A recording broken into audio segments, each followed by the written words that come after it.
Next up on the agenda is House File 3117.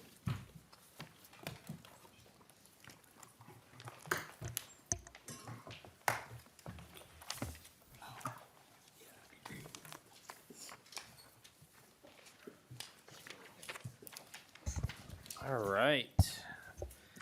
Chair Gomez, as you get seated there, would you like to move that House File 3117 be laid over for possible inclusion in the 2025 taxes bill? Yes, please, Mr. Chair.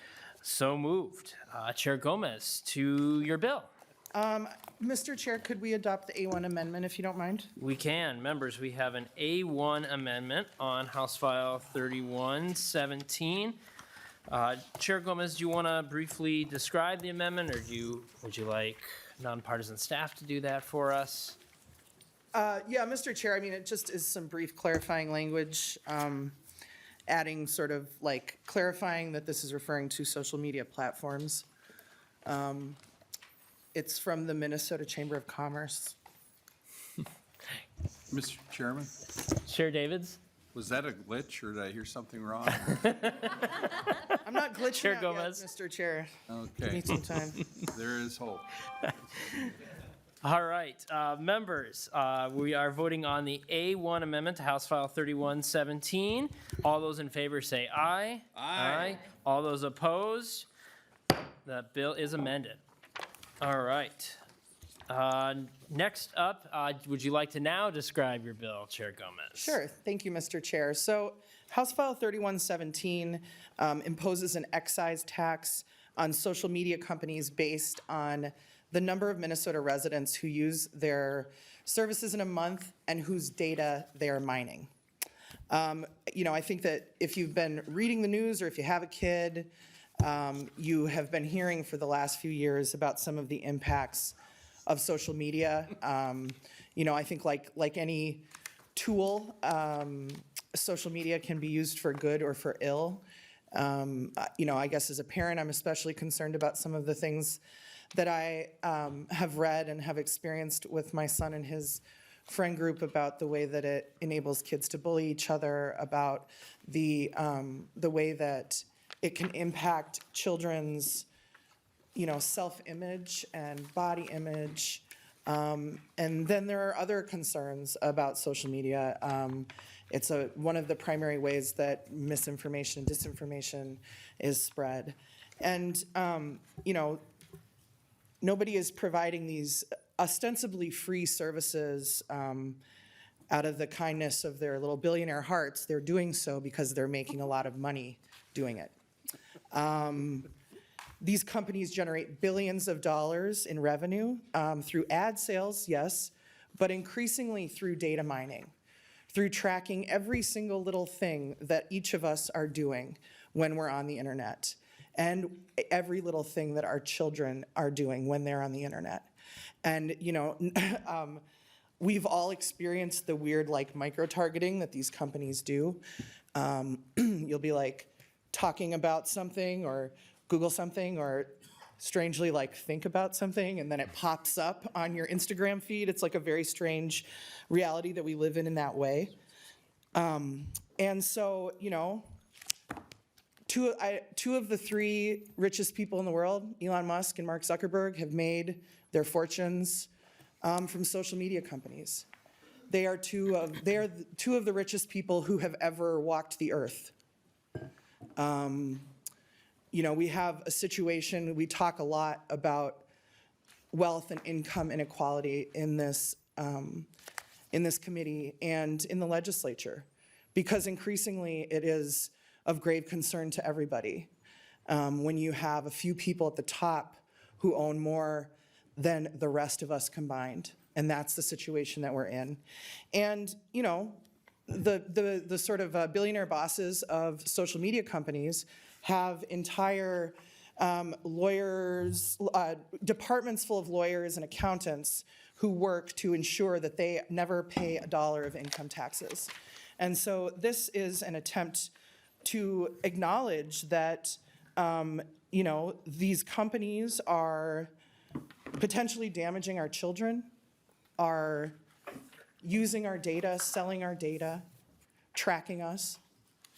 And there are social costs to that. And so they should be paying taxes based on the practice of data mining. So as I said, this bill would impose an excise tax. It's based on the number of people who use their service in a month. So if there are, in Minnesota, excuse me, so if there are fewer than 100,000 people, they'd pay no tax. Fewer than 100,000 Minnesotans who use their service in a month, one of these companies that mines our data, there's no tax. Between 100,000 and 500,000, the tax per month is 10 cents a person over 100,000. If they have between 500,000 and 1 million users in Minnesota, the tax per month is 40 grand plus 25 cents per head. And if they have over 1 million consumers in Minnesota and they're stealing our data, the tax per month is 165,000 plus 50 cents times the number of consumers. So that's the bill, Mr. Chair. Thank you. Thank you, Chair Gomez. Next, we'll go to our testifiers. We've got a number of testifiers on both this bill and the next bill, so we're going to ask our testifiers to stick to 2 minutes for their testimony. First up, we have Pastor Julie Thompson. Pastor Thompson, please make your way to the testifier table.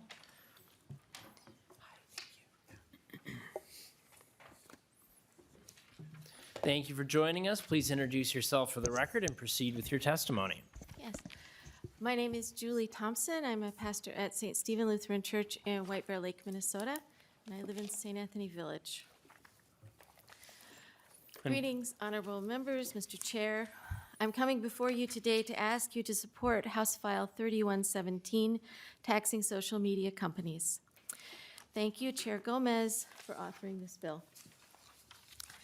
In Minnesota, we believe that whether we are white or black or brown, male or female, whether we live in a city or a rural area, all of us deserve to be supported in a way that allows us to thrive.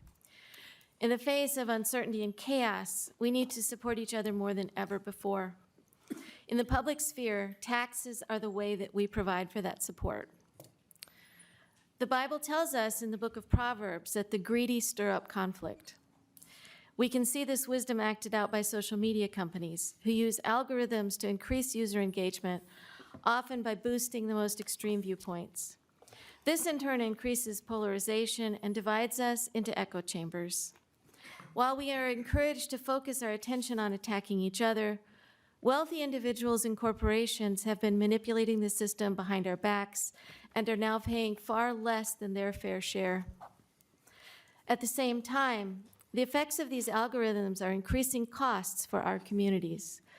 Among young people, social media use has been shown to affect brain development in areas such as emotional regulation and impulse control. In addition, social media can lead to depression, isolation, and other mental health concerns for all users. These problems affect everyone. By taxing social media companies, we will be taking back a small amount of the profit that these companies have derived from our suffering. We will be able to invest it in Minnesota rather than seeing it moved offshore, siphoned away through layers of shell companies.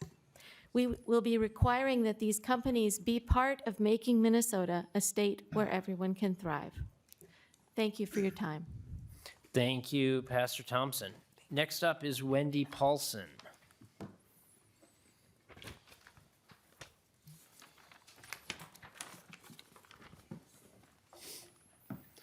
Welcome to the committee. Please introduce yourself for the record and proceed with your testimony. Thank you. Chair, members of the committee, thank you for the opportunity to testify. My name is Wendy Paulson. I'm president of the Minnesota Broadcasters Association. We represent more than 300 local radio and television stations and their related platforms across Minnesota. As you may know, many local news businesses are struggling, thus we are continually innovating to meet the needs of our audience and reach them wherever they are. Broadcasters create local content and make that content available through multiple platforms. As technology evolves, so do we. Minnesota's broadcasters have embraced new and emerging technology to stay connected with their communities. Today, we serve audiences on air and online through websites, streaming, podcasts, apps, and social media, wherever people want to engage. And we do this while continuing to deliver trusted, local content free of charge to Minnesotans every day. That's why we're concerned about House File 3117. While the goal of holding large tech platforms accountable is understandable, this bill's broad language could unintentionally include local broadcasters who use digital platforms to serve the public. Specifically, MBA members have concerns about the potential impact on medium and large local broadcasters. Though their focus is local content and advertising, they may collect user data through site visits, newsletter signups, and advertising tools. Given their reach across Minnesota, they may cross the 100,000 user threshold, unintentionally subjecting them to the proposed tax. The bill's definitions of social media platform and consumer data are broad, and without clear guardrails or exemptions, it risks sweeping in local broadcasters who are simply using modern tools to deliver free, essential information. We appreciate the committee's efforts to clarify who is impacted, though we are continuing to evaluate its potential impact on our members as technology evolves and the lines between social media and local news may blur in the future. We appreciate your work on this issue and your continued support for local media that keeps Minnesotans informed, connected, and safe. Thank you. Thank you. Chair Stevenson, was your question to this particular testifier? It was, Mr. Chair. Chair Stevenson, go ahead. I'm just wondering if you can speak more about broadcasters' practices when it comes towards data mining and how specifically a broadcaster might do that and fall within the scope of the bill from that. Can you talk more about your data mining practices, why you would be doing that? Wendy Paulson. Thank you. We are continuing to evaluate the language and hope to work with you on the language.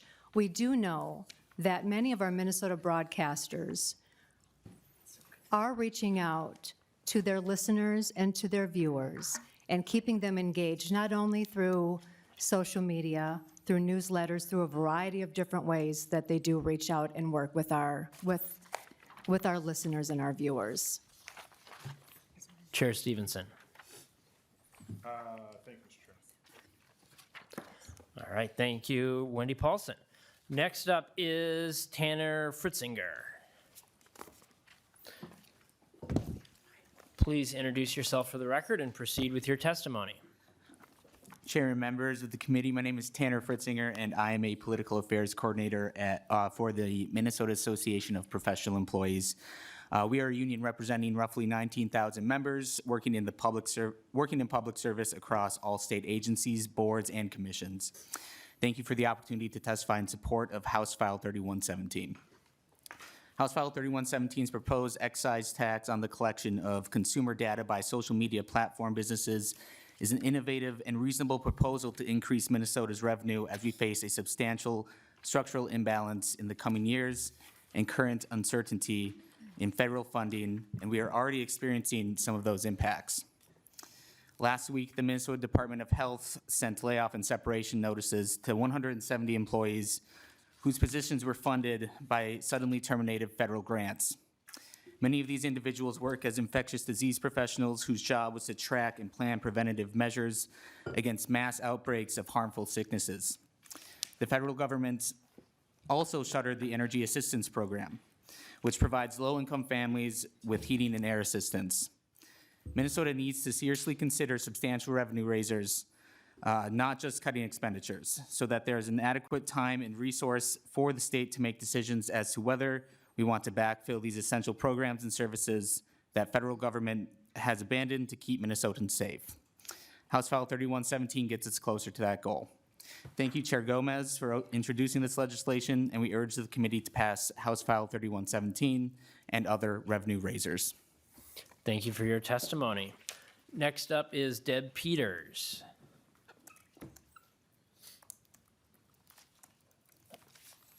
Welcome to the committee. Please introduce yourself for the record and proceed with your testimony. Good morning, Mr. Chair. My name is Deb Peters, and I want to apologize to the prime sponsor. I have had the opportunity to work with her in the past couple of years on a few issues, and due to the timing, I wasn't able to reach out, so I apologize for not being able to reach out sooner. My name is Deb Peters. I'm a recovering state senator from South Dakota. I'm a past president of the National Conference of State Legislatures. I'm a past president of the Streamlined Sales Tax Governing Board, and I'm a certified public accountant. But today, I am here on behalf of the Americans for Digital Opportunity. It's an organization powered by the Association of National Advertisers to express our strong opposition to House File 3117. This bill would impose a gross receipts tax on any social media platform with 100,000 monthly users in Minnesota. While the intent may be to target the large tech companies that sell data, the reality is it's the Minnesota's consumers, small businesses, retailers, family farms, and even newspapers that will feel this squeeze. It is important to note that these large tech companies don't actually sell their data. Advertising is one of the most effective and affordable tools these small businesses here in Minnesota have to reach their customers and to stay competitive. Taxing advertising operations, especially online, raises costs for everyone. It means higher prices at checkout and fewer resources for small businesses to grow, which then in turn leads to less sales tax revenue and lower income taxes for your state budgets. Increasing expenses on a handful of large targeted companies by levying more and new taxes will only trickle down to the users, your small local Minnesota businesses that are using these platforms to get their stories told and to grow their consumer base. The small businesses will feel the repercussions of a bill like this. The economic impact in Minnesota could be significant. Not only does this bill implement double taxation for these companies because they are already paying a corporate income tax here in Minnesota, but advertising does also support thousands of jobs and billions of economic activity in your state. This bill threatens the economic activity, and that's the last thing that should be done given the lingering impact of inflation, your high interest rates, and the current administration's tariff policies bringing increases in costs to do business in Minnesota, but also adds to the level of uncertainty to do business. In addition to the economic harm that this bill could do, there are serious legal concerns. It risks violating the Permanent Internet Tax Freedom Act, and it may also be vulnerable under the Commerce Clause, particularly by targeting internet-based activity in a way that could be burdensome for interstate commerce. Deb Peters, if you could please wrap up your testimony. Minnesota has always been a leader of innovation, as I've seen from across the border. Instead of taxing the very tools that help your small businesses thrive, I urge you to find another path to grow your economy. And I appreciate your time, and I'll stand by for questions. Thank you. Next up is Sue Budd. Welcome to the committee. Please introduce yourself for the record and proceed with your testimony. Good morning. My name is Sue Budd. Thank you, Mr. Chair and committee members. I am a leader with Isaiah as one hat that I wear, and I'm also a city council member in St. Louis Park. And in both of these roles, I take seriously my belief that the budget is a moral document. I support this bill that taxes the social media industry on its practices of selling our data. I have a grown son with disability. He's clinically labeled as a vulnerable adult, and his most accessible social life is on social media. And he shares his information very freely there. And then as a result of that, he is marketed to endlessly. Social media companies are making huge dollars with his information. I know from my previous career in technology that data mining is a very profitable industry. Even knowing that, I was surprised to read recently that a single social media company has capitalized on that and reported $62 billion in profits last year. Taxes nowhere near reflect that kind of profitability. Many strategies, like shifting income abroad, mean that they are not paying their fair share. Strategies that allow them to reap those record profits. This bill would ensure they pay for some of the profits they extract from everyday people. Like my calculations, it was like 1/1000% of the revenue that generates. It's a small step towards a fair way for them to give back some of what they take. I hope you will support this bill. Thank you. Thank you, Councilmember Budd. Next up is Eric Bernstein. Please introduce yourself for the record and proceed with your testimony. Chair Norris, members of the committee, my name is Eric Bernstein, and I'm the director of We Make Minnesota. We're a coalition of labor and grassroots organizations united in support of public investment for a more just and equitable state.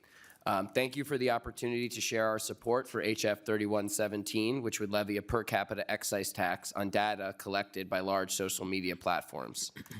In the tax policy world, there's a phrase, an old tax is a good tax. And that describes a generally sort of skeptical disposition towards new tax ideas when the old ones will do.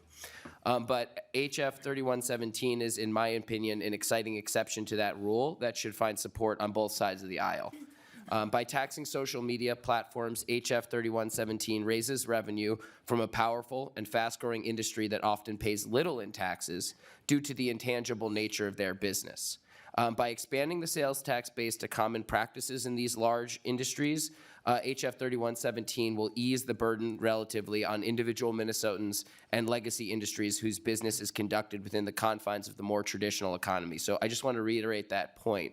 If we don't do things like this and find ways to tax industries that are growing in new areas and generating a lot of revenue, then the burden will remain relatively higher on all of those more traditional industries.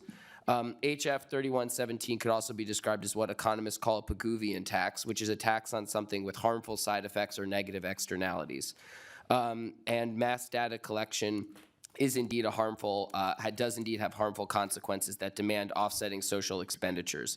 The attention maximizing business model of social media platforms has been shown to have deleterious impacts on mental health, interpersonal connection, and other social outcomes. Another way to say this is that what we have now is actually the opposite. It's a Pigouvian subsidy because we're taxing these harmful practices less, again, raising the burden on other industries. Simply put, no one likes having their data collected, and there's little evidence that these practices benefit consumers. I, for one, would really appreciate if these social media platforms would stop targeting me with so many hair loss ads. But if that's too much to ask, I think Representative Freiberg cannot relate. But if that's too much to ask, I think it would be more than fair that they at least contribute to society's collective upkeep by paying taxes. In closing, I'd just like to recenter my comments on the budgetary challenges facing our state. The trade-offs between K-12 education, health care, and disability services and other social priorities is deeply troubling to anyone familiar with the severity of the needs in our schools, nursing homes, and local governments. Our coalition feels that new revenue is the essential tool to reach a tenable budget agreement, but we also recognize the importance of a fair tax code that promotes economic efficiency with a broader base and lower rate. In this context, it's essential that we diversify our tax base to include growing, lightly taxed industries in order to sustainably fund our future. Chair Gomez has brought... Wrap up your testimony, please. Chair Gomez has brought us a very good option, and I hope to see it in the omnibus bill. Thank you very much. Thank you. Actually, let's see, is there anybody from the public who wishes to testify who has not already? All right, then we'll go ahead and close public testimony, and we will move on to member discussion. And first on the list is Chair Swedzinski. Thank you, Chair Norris. And just my general, more of a comment than anything, I know one of the reasons that this bill is before us, there was concern about online bullying and whatnot, and how these algorithms are used to target kids with, whether you're talking about a newspaper, being a campaigner, from a political standpoint, we utilize algorithms to target folks that we want to talk to. When we're talking about newspapers, those newspapers sell ads that target their market. We don't talk about big city issues and the Minnesota mascot. We talk about farm retailers and the rest, right? So that's a way that we target market. And, it was talked about online bullying. And the concern with that, and I can tell you in a test that when I was a kid, I was not bullied online. And I can promise you the reason why that didn't happen is because it didn't exist. And I can promise you that my kids also aren't bullied online. Why?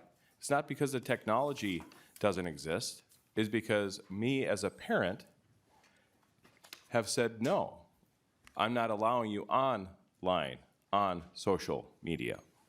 So while we're trying to fix a problem through a tax or a regulation on social media platforms, if we don't hold our kids accountable, if we're not holding parents accountable to do what's right and allow what's in or out of our homes, the state of Minnesota certainly doesn't belong in this space.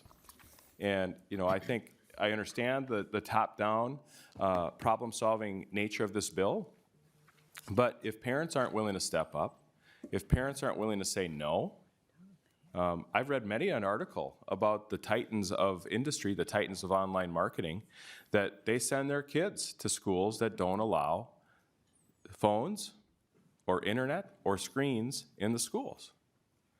So I would just recommend, rather than pass a bill like this, is to simply make a choice with your feet. There's a way to fight it, or you just walk away from it and choose a school that doesn't allow screens in the school or phones in the school. And if your kid's got a problem with bullying, take away the phone from the kid, or take away the phone or social media from your own children. And guess what? You've just solved online bullying. And so the idea that we're going to have a statewide tax that is ultimately going to cost small businesses, farmers, whomever, as it was stated in testimony, millions upon millions of dollars from a top-down position, I think is trying to address the problem, but I think getting not after the correct solution and ultimately empowering parents to do what's right for their own kids. Thank you. Next up is Representative Wiener. Well, thanks for covering a lot of the points that I was just going to bring up, Chair Swazinski. Raise your hand faster. Yeah, I'll get to it next time, but there is some other things that I would like to address, I guess. So the funds from this would go into the general fund, is that correct? Chair Gomez. Yes, Mr. Chair. Representative Wiener. Okay, so the concerns that were raised, and the money that would be raised, there's no connection. I can understand there was discussion about harmful taxes and how they affect things, but I don't see any correlation between taking the money that would be collected from these services and using it to deal with the harmful bullying, the internet issues that you're bringing up. This simply just funds the government. It doesn't deal with an issue that you brought up to begin with, which is the bullying and so forth that goes on. So if we're gonna deal with a problem, if we're gonna come up with a solution to a problem, I think the two should be connected, and I don't see this bill connecting those two. It simply puts more money into the general fund. If we've gotten ourselves into a problem in this state with a $6 billion deficit, this bill is only going to solve that problem and not the one that you're intending to solve. I'm not a big fan of the internet. I'm not a big fan of social media, to be honest with you. I don't like the issues that go on there. I don't like my kids being on it. But that is a choice of me as a parent to say that we don't want to participate in those things. Taxing that service to the people who choose not to ends up becoming a regressive tax. Once again, this has happened so many times in this state and through legislation where we say we tax the rich, but most of those entities simply pass the expense onto the consumers, which means it turns into another regressive tax and it's gonna hurt the poorest in our state. So the cause and effect of this bill, once again, even if the intent is good, does little to solve the problems and ends up putting more burden on our lowest income and our middle class and doesn't solve the problem with the internet that you brought up to begin with. So those are my comments. Thank you, Mr. Chair. Anything further, Chair Gomez? Okay. Next up is Representative Lee. Great, thank you, Chair. Okay, so there were a lot of points to respond to, but I guess I just want to start us by grounding in thinking about the, I guess, explosion of the internet and the creation of like all of these platforms and things that we use online in the last like 20 years. I think when the internet started, if you were online, you probably used Yahooligans as a kid, and then Yahoo was really popular, but now we have Google, right, which is like grown, exponentially. And so I think the most important thing that I want folks to take away from this discussion is that the proposal before us today is a really good starting point in thinking about also an explosion of another industry, which is data, our data, and data mining, and getting us to think about, who owns our data, right, and how much is it worth. I think that's really important. Like, a lot of us don't think about that every day. We take that for granted. But in thinking about newspapers versus the internet, right, like, I think what these kind of, I don't know how to describe them, I guess data mining companies like the best way, right? But these people, if you read articles a couple years ago, Target was able to predict that a father's daughter was pregnant before he knew that, right? And so this is much more, it's much more than just knowing, you run in a certain district and you want to buy, ads in that newspaper to target those people. And so I want to make sure that folks understand that. And then I also want to amplify Mr. Bernstein's argument that, this is a new industry that has come about, and, this has happened in like various points in time, right, where industries emerge. We understand that maybe, they're important, and we want to think about how to make sure that they're paying for the public infrastructure that they're using. And so I want to commend Rep. Gomez or Chair Gomez and Chair Rest for thinking about, how do we start thinking about these questions of now this new industry, data mining, and for us individually too, these platforms are actually free, in case people don't know, and the reason why they are free is because these companies want to take your data and make money off it, right? They're not doing this just to allow you to, I guess, date or find people online in these profiles. They're free because they need your information. And so I commend the chair for starting this conversation. And I want to make sure folks understand that that's the premise, right? All of these platforms are actually free. They want small businesses there. They want you to create profiles and give them their data. And there's a reason for that. Thanks. Thank you, Representative Lee. Next up is Chair Joachim. Thank you, Mr. Chair, and thank you, Representative Gomez, for bringing this forward, and Senator Rest. We do need more revenue in our funds to pay for our schools and do a lot of other good needs, and this seems to be something that should be happening since we already tax other forms of advertising and media. And I think one of our members kind of missed the point about what the bill does. While many people are concerned about phone usage with their kids and how they're affected, we have a family member, an extended family member, their 9-year-old was affected, and she's not even online because of the awful app that was out there. So I hate to shame parents for how they parent their children. And I know somebody said, well, I would send them to a different school, the media moguls do, and that's not my comments. Another side, that's a real privilege to be able to do that not everyone has. But Chair Gomez, this bill is good, and I think it's more about the fairness of our tax base, let alone also trying to find revenue, because we don't know what we're going to be facing in September once the federal government does what they're going to do, and how much money we may be losing for some of the most vulnerable members of our society when the dust settles. So thank you for continuing to look out for Minnesotans. Thank you, Chair Joachim. Representative Johnson. Thank you, Chair. Thank you, Chair, for bringing this forward. I asked this before, and I guess before I go into my other questions, I'm just wondering, is this being done anywhere else, or is this another example of Minnesota being very creative in another way to try and tax everything that's out there? Chair Gomez. Thank you. We would be the first state to do this particular thing. Okay. Representative Johnson. Thank you, Chair.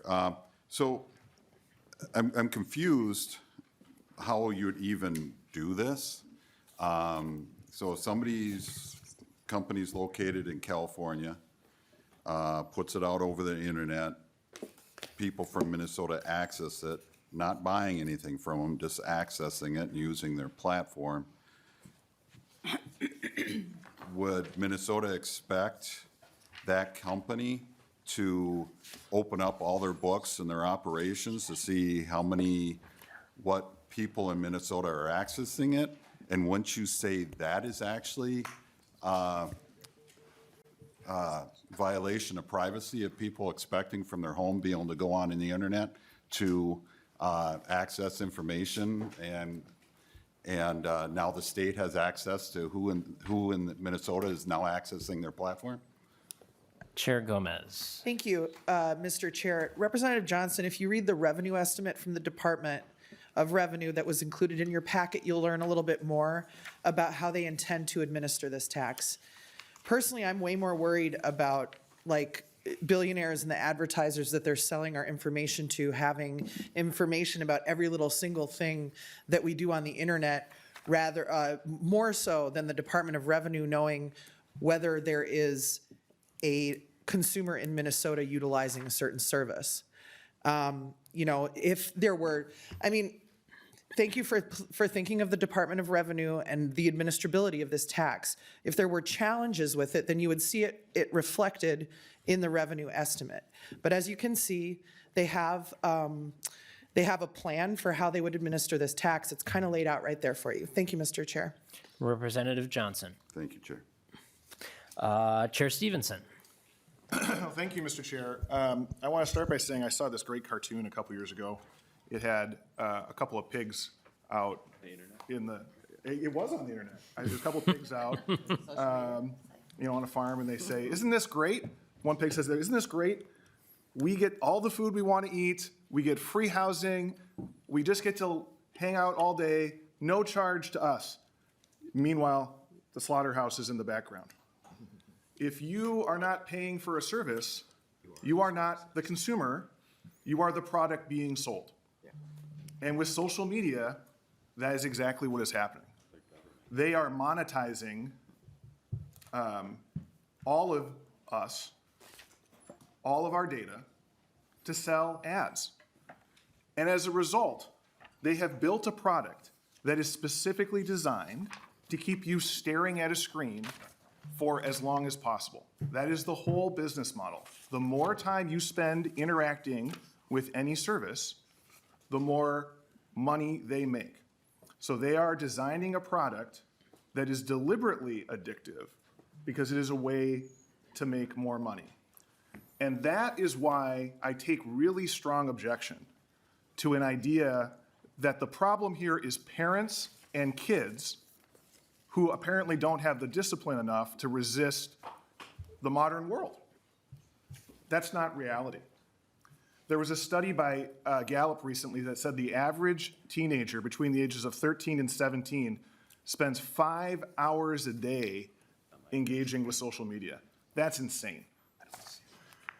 You know, I've said this in other committees on other bills. I think that we will look back at this time the way that right now we look back at tobacco in the 1950s and 60s, and we go, how did they have cigarette vending machines, and why would they allow smoking on airplanes? That's insane. We're gonna look back and go, why are we letting kids spend 5 hours a day on TikTok? It's just bananas. Prohibition is not a solution to public health issues. And this is very much a public health issue. Social media, by the way, linked to all sorts of terrible mental health outcomes: depression, anxiety, loneliness, self-harm, eating disorders, suicidal ideation. And these companies have almost no guardrails around them at all. Almost none. It's an increasingly large segment of our economy that wants to be just left entirely unregulated and resists it at every turn. If we are to deal with the downstream impact that social media is having on our society, we need the resources to do it. And that's what this bill does, and that's why it's important to do it. More and more of our life is spent interacting with screens. And I would just note that, you know, I'm someone who favors less screen access in schools. I actually got a bill to ban, right now, to ban cell phones in schools, and anyone else who should sign on to that. But the idea that we're gonna completely walk away from that, you know, I can remember many conversations about trying to get more technology into schools because we want kids to be more prepared to engage with a modern workforce. I'm someone who despises all social media. I would not send my kid to a school where they had no screen time at all. It's just not the reality of the world we live in. Instead, we need to take this problem as the public health issue that it actually is, which requires, one, parents and children talking honestly about what they're doing online and having conversations, not just flat banning it, but two,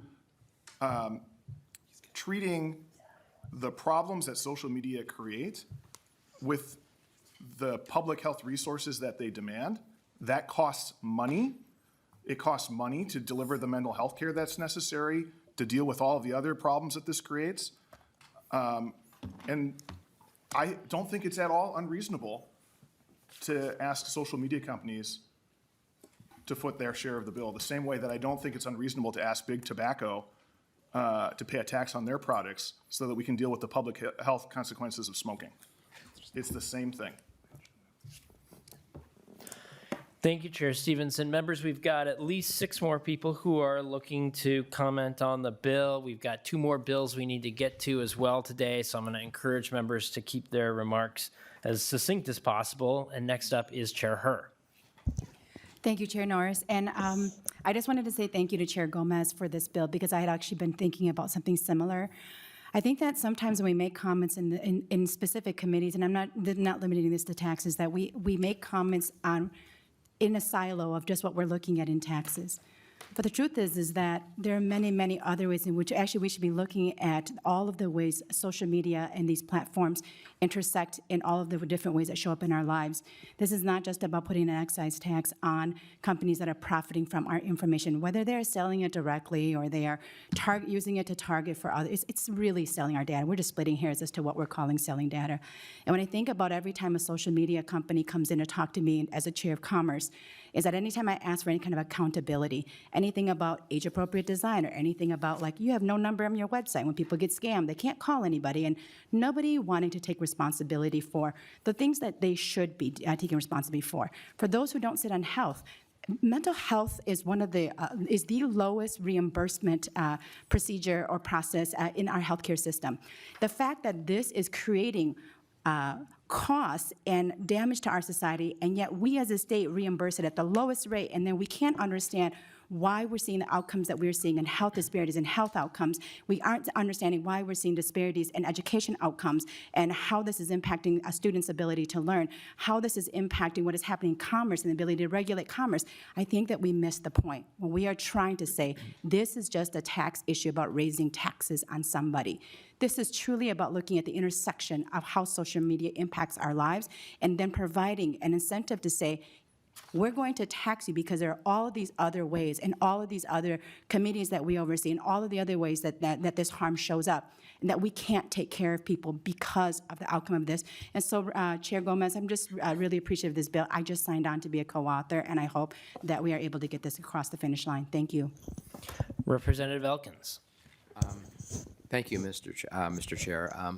I'm really glad that Chair Gomez has brought this bill forward to start this negotiation. So I'm hearing concerns about data privacy expressed, and last year Minnesota became one of 19 states to pass a comprehensive consumer data privacy law that helps protect the digital privacy of residents of this state.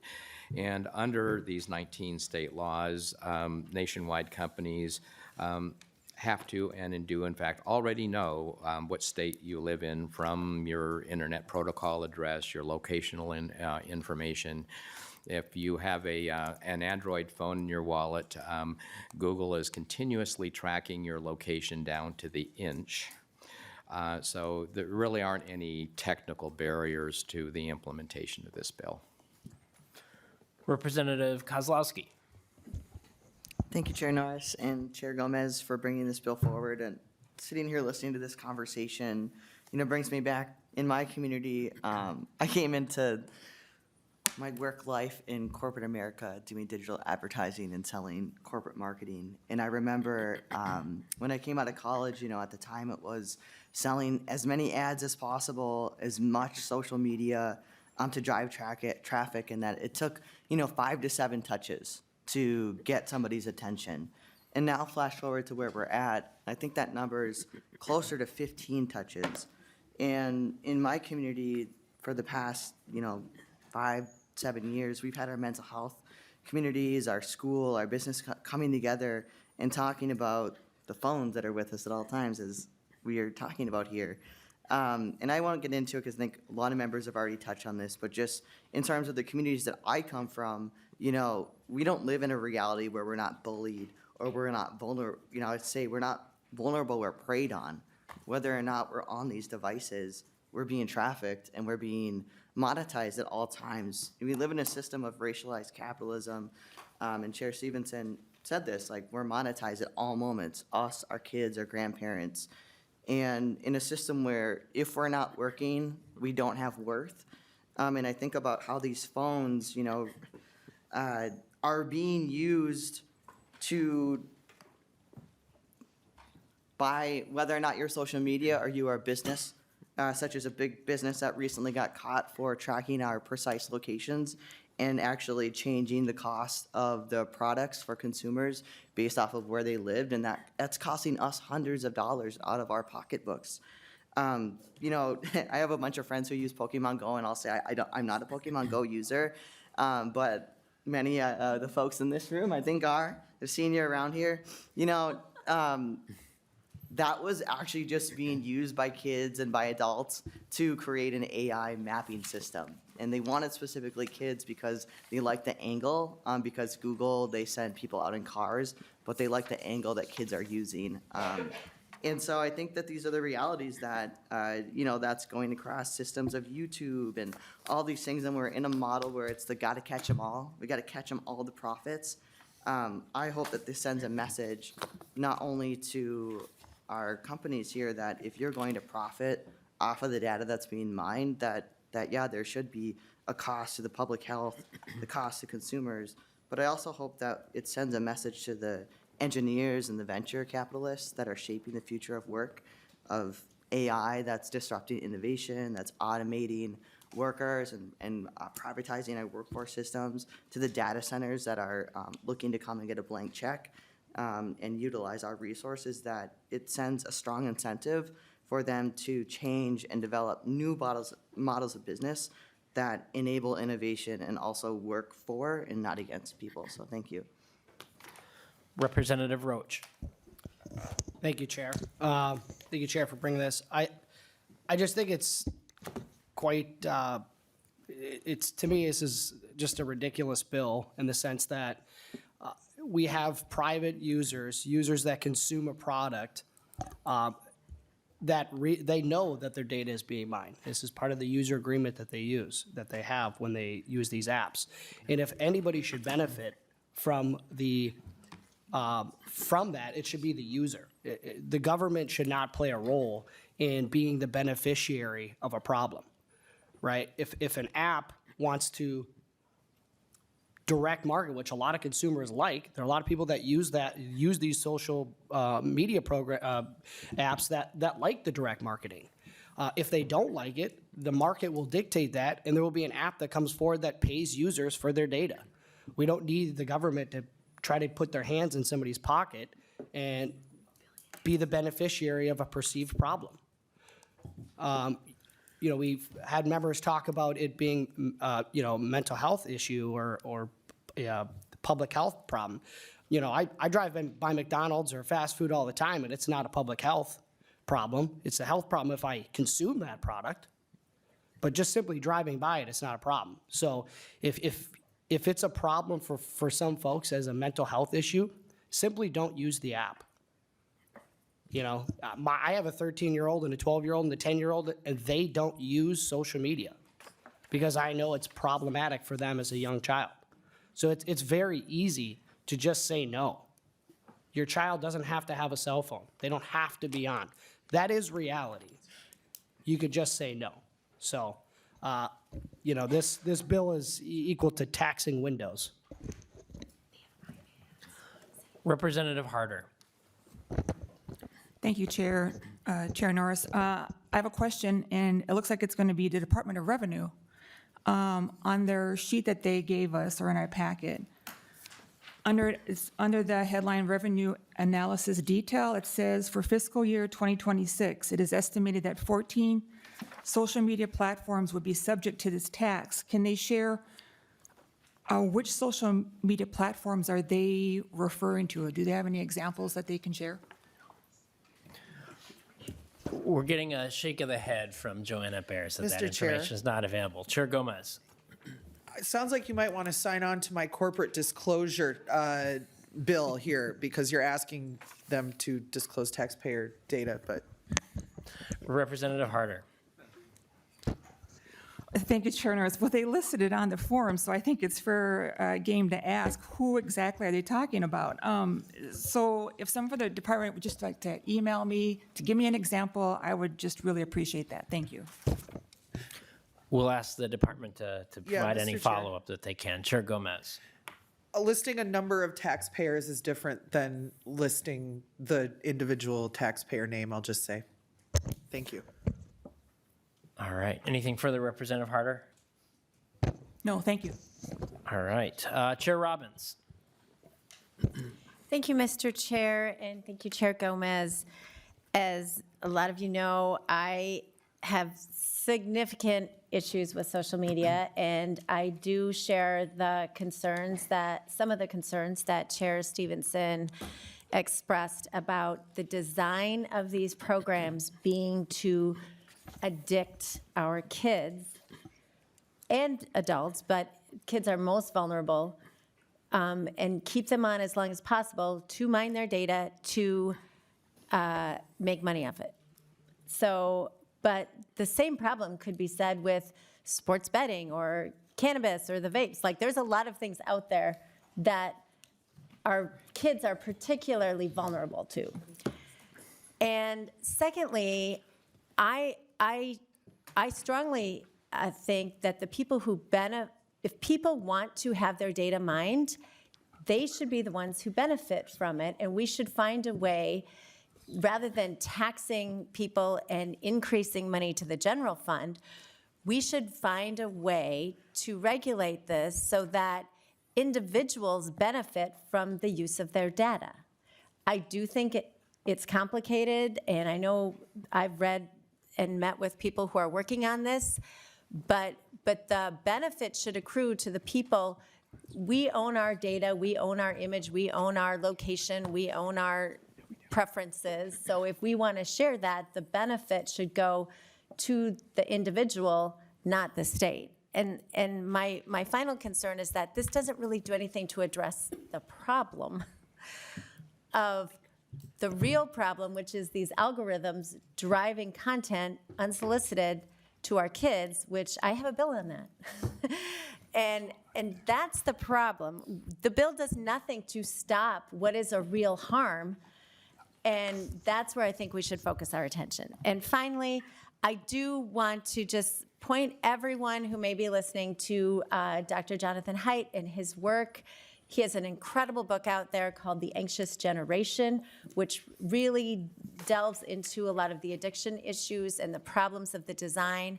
But in conjunction with that, he and other scholars are doing incredible research on what's kind of known as free-range kids and trying to empower parents that you do have a huge role in helping your kids stay off devices, to take risks, to live in the real world successfully.